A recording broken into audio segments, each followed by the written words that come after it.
was 1990. I was doing my residency after I graduated from medical school in Damascus, Syria. Part of my rotation was in a military hospital. And let me give you a brief idea about the system back there.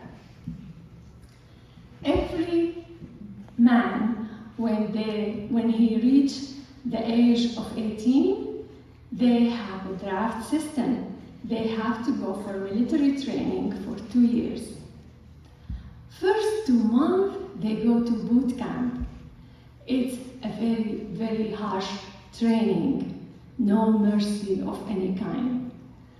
And those young kids, I would say children, 18 years old, they miss their family, they miss taking shower, they miss taking decent food, eating decent meal. So they pretend to be sick and they come to the emergency room.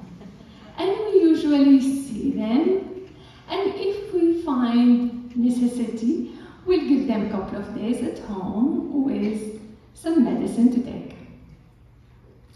And honestly, we were trained to be an investigators more than a doctors.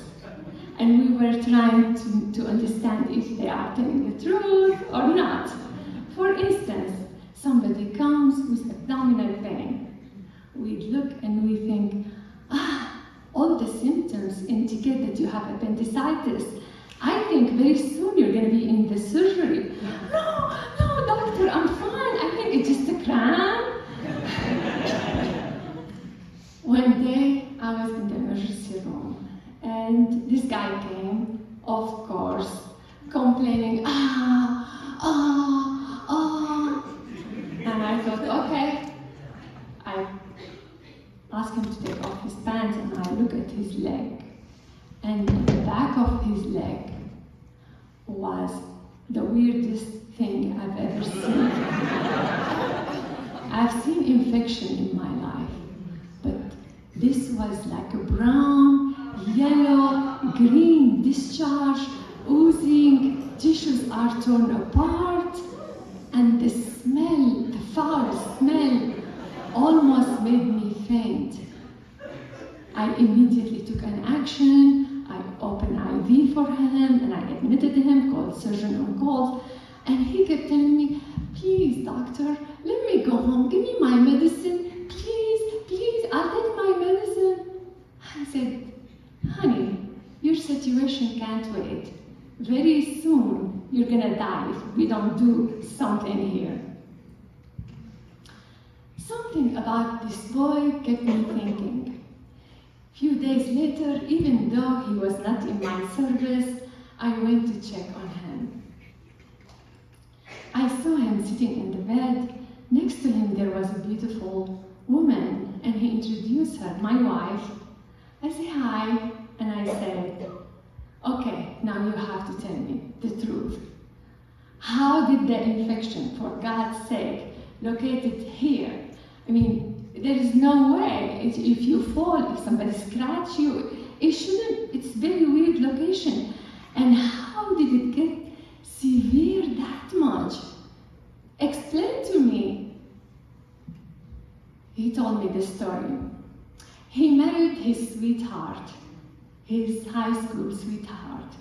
2 weeks later, he went on to military service, boot camp. And he missed her so much that he got this smart, stupid idea where somehow he found a needle and he injected the back of his leg with fecal matter. I looked at him and I said, you could have just simply tell me I missed my family, because I used to really emphasize with those children. I always give them 2 days as much as I could, 3 days.